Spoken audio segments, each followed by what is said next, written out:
Women make up half of the world's population, but only a fifth of the world's decision makers. Women lack the power to make and influence decisions that affect their lives. It's therefore no surprise that most of the world's poorest people are women. Where women lack voice, they also lack access to education, healthcare, adequate food, water and other resources. There are many reasons why only a tiny proportion of women are in government and in positions of power. Women are expected to raise children, do most of the housework, and often work outside the home. They lack resources for campaigning and the training to compete in political contests. They face discrimination and are not accepted as leaders in many cultures. One of the biggest barriers women face is violence.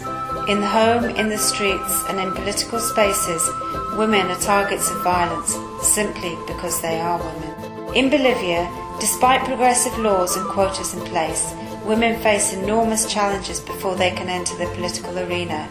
Those who do succeed face violence and intimidation. All over Bolivia, elected women are being forced to resign their posts, prevented from carrying out their functions, and attacked when questioning the actions of their male colleagues. I was accused of only working with women and being interested only in women's activities. I tried to explain that focusing on women's needs would also address the needs of the community at large, and that I focused on women because they were the neediest. The men in the council tried to pressure me into resigning, but I resisted and have continued with my activities. Women form a large part of substitute councillors in local government. If by some chance we become councillors, we are completely unprepared for the task. We are forced to sign official documents even if we are ignorant about their contents. Women make up 47% of the Bolivian Senate and a quarter of the Bolivian Congress. However, only about 20% of all councillors are women, and in 20% of municipalities there are no women councillors at all. However, this situation is expected to improve with the new constitution.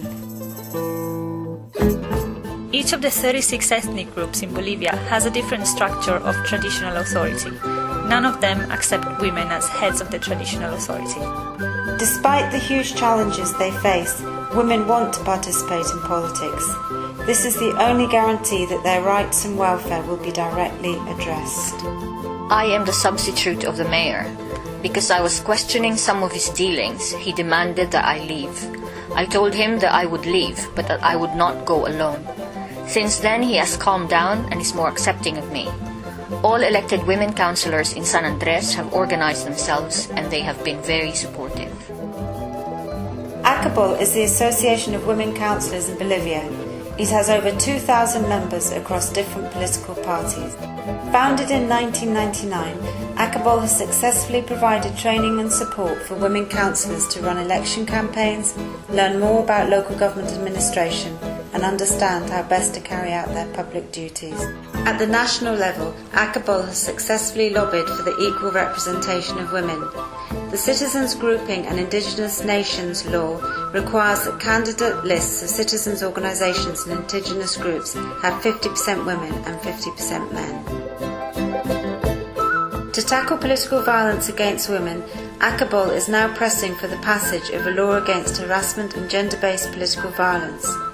They are also developing a national network against gender-based political violence to ensure a coordinated response from public officials, the police, women's organisations and other sectors. For ACABOL, the first step is to recognise that political violence against women is a serious problem that keeps women from taking part in political life.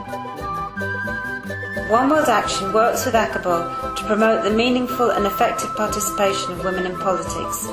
We believe that there can be no democracy if half the world is excluded.